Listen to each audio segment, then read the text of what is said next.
Hey, this is Coach Wendy with Sigma Swimming. I am here to do another video about recruiting, and I have one of our swim parents that has gone through the recruiting process as an athlete himself and has a son that is an athlete going through college right now.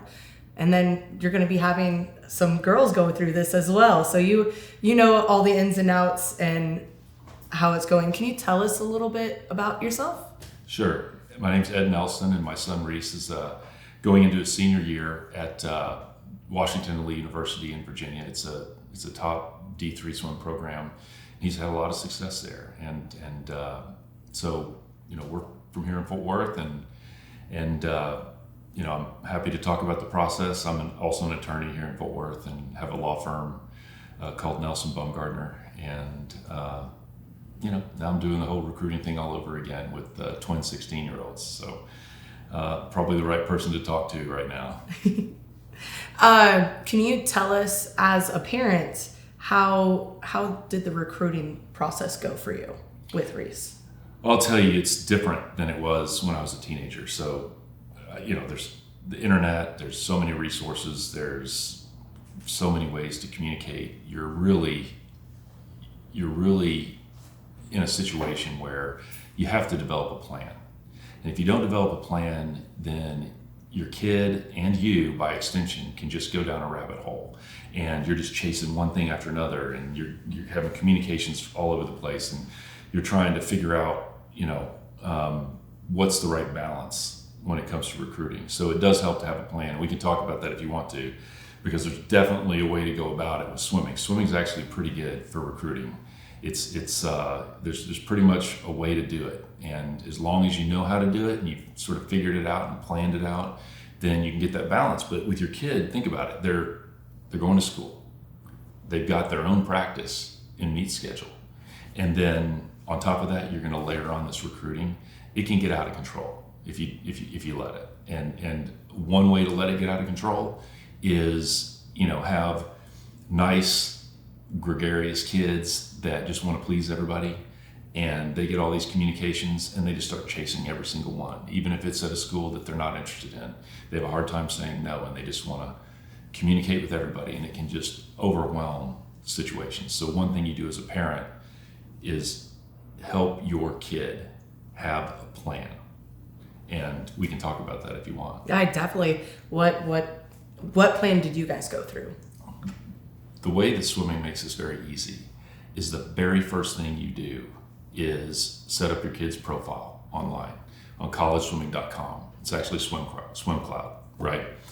You want to go on there and make sure that your kid's profile has everything that needs to have, right? You fill out all sorts of forms and stuff, and it sort of establishes the profile, and they have a picture on there.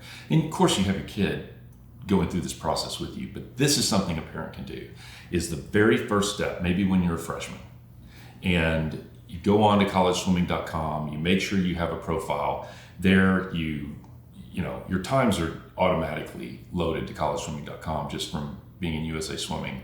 Whenever you go to USA Swimming meet, those times are going to be populated on there. But if for some reason they aren't, there's a mechanism to enter the times. Like if you're swimming for your high school and it's not a meet that is picked up on SwimCloud, then you can manually enter your times. But you want to have the profile. That's step number one. And there you load videos from time to time of your kids swimming. We not only loaded race videos, we loaded some of the underwater filming that they do with the club team, right? And it's just a way that the coaches can see what they look like, actually, because it's not like football. It's not like there's just so much access and big budgets and coaches out there. I mean, coaches are really going to see you through looking at some video. But that's step number one, is collegeswimming.com and making sure that you've got a good profile. And from there, step number two is have your kid start to research schools. And you can do that on that website. And they can start to favorite schools that they like. And that indicates interest to these college coaches who are on that website and looking for prospects, which starts when they're freshmen and moves into their sophomore year. And you can favorite schools and rank them, and the coaches are aware of you that way. And then through that website is the next phase, and I say that's probably your sophomore year in high school. You have your profile. Starting your sophomore year, they give you an index score that ranks you against other kids in your state and perhaps even nationally. But you've got your profile, you've got some video loaded, you have done some research on the schools that you think you're going to be compatible with, and you can actually, on the website, look at your times and how they fit in with any particular team. So you kind of know, am I headed in the right direction with this school, or is this school a reach for me, type of a thing. And then you start to reach out to coaches, and there's two ways you do that. You indicate interest by doing their questionnaire on their website, their athletics website, and you fill it out, and that's how you get on their radar. And the second thing you do is you follow up in your sophomore year and you send coaches an email that introduces yourself. And this is another place where the parent can really help the kid, right? Kid needs to write the emails, but you can critique it a little bit and gear it towards being, very polite and just a nice presentation of your kid and how, who they are as a person, what they're looking for in a school, something about their swimming and about who they are. And then, you know what? You start getting emails back from the coaches. And so that third phase is really communication with coaches. And it starts off by email. And then if there's mutual interest, it advances to things like Zoom meetings or telephone calls. And that's really more your junior year for swimming. And you maybe start out meeting with an assistant coach who's in charge of recruiting. And if there's a rapport there and there's mutual interest, then eventually you're going to have the same thing with the head coach. And then the next step after that is hopefully you've maybe got 5-6 schools, and you're going to visit those schools and you're going to see those coaches and you're going to talk to them and you're going to get a feel for it.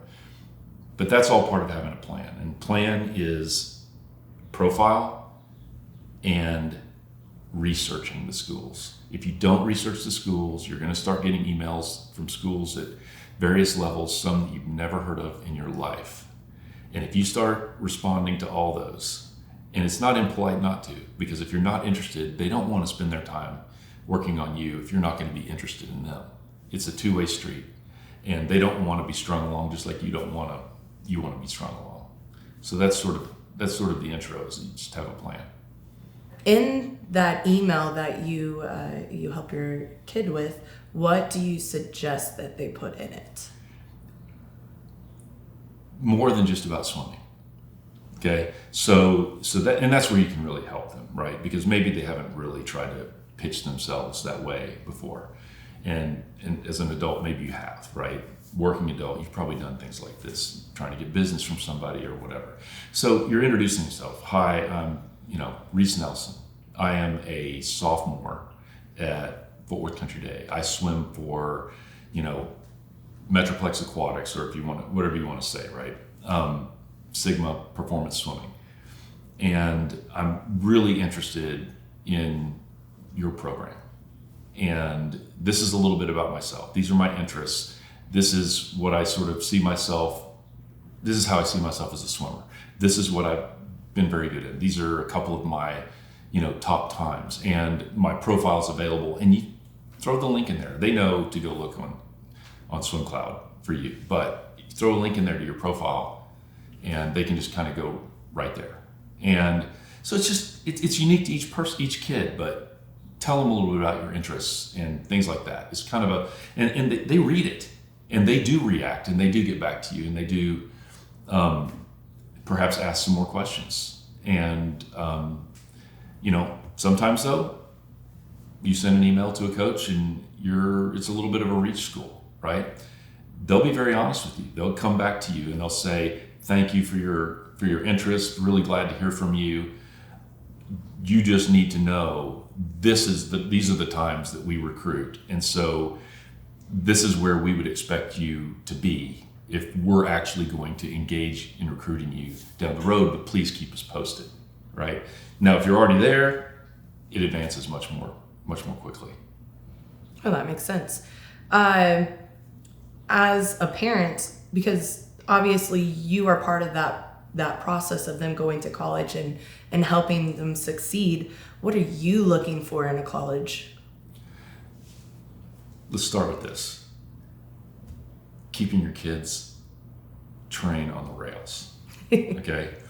And it starts with asking your kid, what do you want out of a college?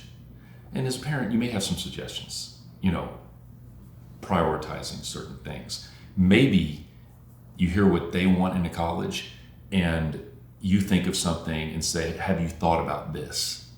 You really want them to be the process, right? You want them to lead this, but they can't do it on their own.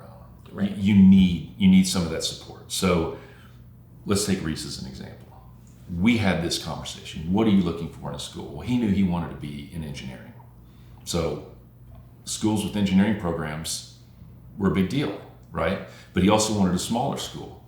Well, all big schools have engineering programs, but not all small, liberal arts type Division III type schools have engineering programs. They might have physics, they might have sciences, mathematics and things, but they don't have engineering. So that was one thing that was important to him. So he spent a lot of time looking for the smaller schools that have an engineering program. Well, what else do you want, Reese?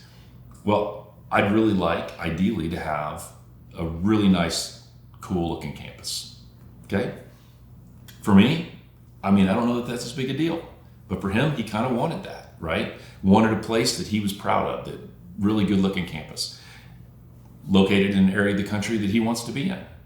Okay? Mountains. Well, what does mountains tell you? He's in Virginia. Blue Ridge Mountains right there, right? Right. Colorado. Does he want to be in the Northeast? No. He doesn't want to be where it's frigidly cold in the winter. And that was a big he was recruited by Case Western Reserve University, and that's in Ohio. Right. And they have a lot of lake effect snow. And so I said, you need to think about the winters. And so he kind of looked at it. That's how he learned what lake effect snow was. And he decided, maybe that's not, he loved the coaches, but maybe that's not the place. What else do you want? I want a coaching staff that's supportive and that I really like. Well, you're not going to find that out until you get to start talking to those coaches, but that's a factor. So he had like 5 things. And if he could find a school that checked all those boxes ultimately, then that was where he wanted to be. And he stuck to that, and he found that, and he did that. Okay? And when we got to the end of the process, and I'll let you ask another question, but when he finally got to the end of the process and he was considering 4 or 5 different schools, and we visited Washington and Lee, and he got to talk to some of the coaches and walk the campus. And I remember after that day, and I was around, but just in the background, right? It's about him. He needs to interact with the coaches, not the parents. Parents may have questions, that's fair, but let the kid do the talking. That's what they want him to do. We go back to the hotel after that day, and he knew they wanted him. And I remember we're in a room with 2 beds, and he's laying there, it's dark. And he goes, Dad? I go, yeah. He goes, this is where I want to go. And he knew it, and he felt it, and that's the key. And so the next day, he got up and he texted the coach and said, I'm in. It's cool. That's awesome. Yeah. Is there any key things that you think parents need to ask? Because you did say it is definitely about the kids. The kids need to be the ones that advocate for themselves and such, but also there's a financial side and things that are going to affect the family. Yeah. It need to ask is the right thing, and it's going to vary. Different families have different concerns, right? In some of the earlier interviews going on, we're talking about things like scholarships versus not scholarships, and Division III is great, and we can talk about that in a little bit. And what I see is really great benefits of something like that, but they don't have athletic scholarships, right? And then Division One, you have athletic scholarships, and now you have, name, image, likeness money, perhaps, and things like that. Those can be real considerations. So, things like tutoring and degree programs and dorm life and things like that kids may not think about that you're concerned about. You're free to ask it. And the coaching staffs are really, in my experience, were great about answering those questions. But they really do want to hear from the kid. And they want to see how the kid interacts with people that are already on the team. And that's what happens on those in-person visits. Can you go a little bit more on the difference between Division I, Division II, Division III? Well, this is what I understand. I can tell you that Division I, and you got some of this when you were talking to the kids, it's really serious, and it's geared towards being the absolute best swimmer you can possibly be, right? There are resources at Division I that don't exist with Division III or Division II. And Reese looked at a Division II school too, and we went there, and that was like the Colorado School of Mines, and it's a really highly rated Division II school, and you kind of get a feel for all of this. Division I, you better really love to swim, and it's going to be great. And if you're really competitive and you have really great times, and Division I could be for you. What Division III is. And I wish, honestly, I had known this back when I was being recruited for baseball when I was a teenager. There are a lot of great Division III schools and programs, and it's a better athletics, social life, academics balance, and they stress it. It's absolutely true that it's just a different approach. They want to be very competitive. Okay, they want to be at the top of Division III, and there are as many Division III schools as there are Division I schools, and they rank them, and but you're not spending as much time with swimming, and you have more time for academics, and you have more time for perhaps a social life. That's my observation. Division I can definitely be for you. Division III can definitely be for you. And Division III, it kind of comes down to this too. Take Reese, for example. Could he have gone to some Division I schools? Yes. Would he have been an impactful swimmer for those programs? Maybe, eventually. Division III, he goes in there and he's impactful immediately. Right? He's a 2-time conference champion in the 200 fly. And he's a big part of that team. Is he the best swimmer overall on that team? No. They're a very good team. But he is absolutely meaningful. He's been scoring at conference champs all 3 years, and he's going to do it again this year. And so, I kind of jump on the Division III bandwagon a good bit sometimes because I see it a lot. I see kids that all they think about is D1, and going D1 is the only way to prove yourself successful, and everything else is beneath them, and it's not true. It's not true. There are so many great kids that are in D2 and D3 and compete their butts off, and it's the same experience as with D1. Maybe there's just some better life balance. So if you're someone who wants to compete at the highest level, thinks you can compete at the highest level, your times bear that out, you're driven to compete at that highest level, and you're willing to put in the time and the effort, and you're looking for things like Olympic trials and things like that, that's for you. Be at the pinnacle of your sport.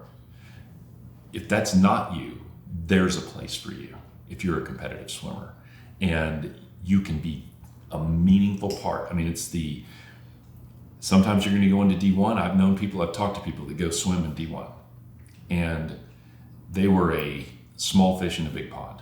And they were never, other than just being on the team and enjoying the experience, but never a meaningful part of that team. Or you a big fish in a small pond. And you go and you're meaningful and you're counted on.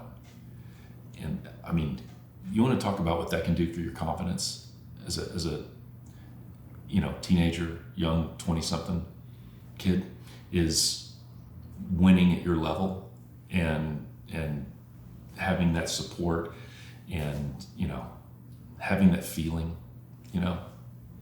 Reese is never going to get to select his walkout music in a Division I meet, but he qualify first in prelims, and you get to pick the music, and it's kind of cool. So, what big differences do you see from his club and high school swimming career to his college swimming career? Got lucky with that, right? So he loved his club and high school swimming career. He loves his club coaches, okay?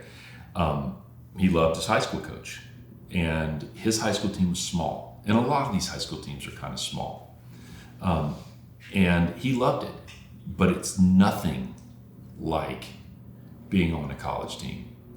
I mean, it's rah-rah. It's you see the club teams go and they get there and do their chant, and there's camaraderie there, okay? But it's just not the same as it is in college.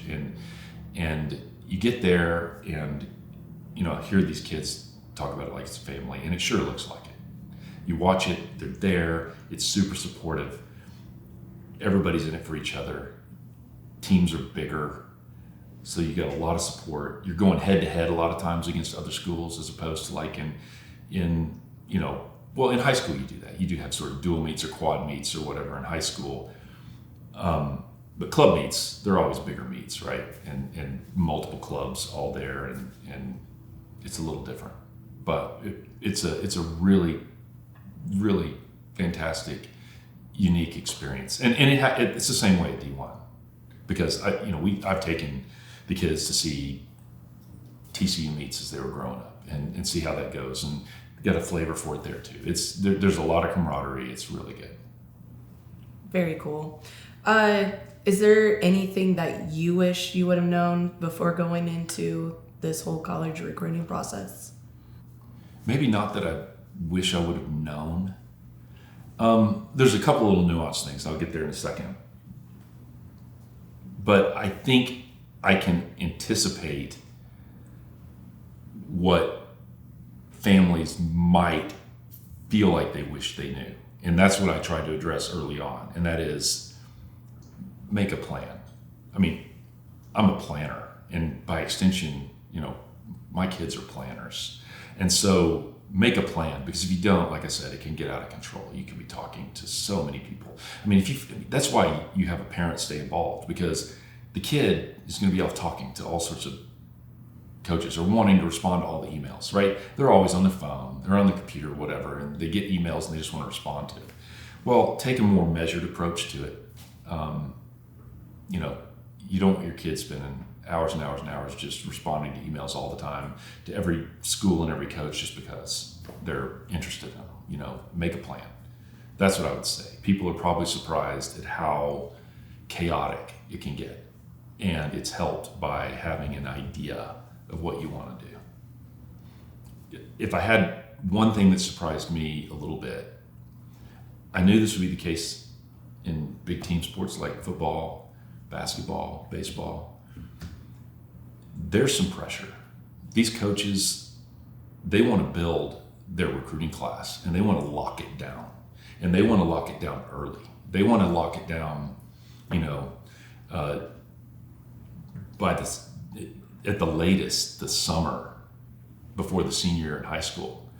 And they want you committed as early as possible. And there are programs out there that will say, okay, we want you, you have a spot, okay? And let's just say it's an academically challenging school. because the swim program wants you, and if you want them, then they're going to help you with admissions. And they really can. They can call their shot, and they can help swimmers, for instance, that they want on their team. They can help them with admissions. But they'll tell you, we need you to commit if we're going to help you with the admissions office. And then you really need to go early decision. That puts a lot of pressure on a kid. Yeah. When they may not be ready to do anything like that. And so you got to stay strong sometimes. I mean, in Reese's situation, it was easy. Once he made up his mind, he was still before the early decision application deadline. He knew where he wanted to go. He committed, and he did it. He went early decision, which can be a good thing for getting into the school. But there are coaches that will tell you, look, I need to know that you're committed and that you'll go early decision. And that's crazy to me to put that kind of pressure on a kid. But they'll say that. It's like, you need to commit and you need to go early decision. And if you commit, which is just an oral commitment at that point before you sign, if you just commit and you don't go early decision, then we're not going to be able to help you with the admissions office. If you get in, great, you still have a spot. We want you. But we're really only going to help you if we know you go early decision, because then we know if you get in, you're actually going to come here. I mean, there's pressure. Right. And the timeline doesn't always match up. That's surprising a little bit. Is there anything else that you can think of that a parent going into the recruiting process or that is in the recruiting process that they should know? I know I've talked about a lot. And I'll say it again because I think it's so important. I think there are probably parents that are inclined to say to their kid, you're the one being recruited. You've got to make this decision. You handle it. You need to figure it all out. I'm not in that camp. And I think that can create a mess. And it can create some additional stress. I think as a parent, you don't want to be the one that does the recruiting process. You want the kid to do it. But I think the balance is you're there to support the kid and you keep the whole thing in check so it doesn't get out of hand. And I think that's where the parents can play the valuable role, is talk to your kid. Make sure that when they're talking to coaches and looking at schools, they're looking at it for their reasons and not just because someone's adoring them, because somebody's talking to them, right? A parent has more life experience, more maturity, and can kind of tell, maybe a kid's flattered that a school's talking to them a little bit. But you know from talking to them, that's really not the right place for them. So they're wasting their time and resources with that school because there's some flattery involved. I think you can sort of pat that down just a little bit and make sure that they stay focused on what they want. Not what you want, what they want, but understanding what they want and always kind of bring it back there. I think that's important. Oh, yeah. Well, you gave us some really, really good advice. Actually made me tear up a little bit a few times. Thank you so much for coming and letting us get your knowledge. If you guys have any comments or anything, make sure put them down in the comment section. Make sure you like, subscribe, add us, and you got to ring that bell. You have to ring that bell. Thank you, and have a great day. Awesome. Nice job. Yeah, you made me tear up. I was like, don't cry. Okay. I don't know about that. Thanks for watching today's video. If you liked it, be sure to subscribe, share, ring the bell, comment with any questions. If you're in the DFW area and you'd like more information on swim lessons or swim team, be sure to visit www.sigmaswim.org.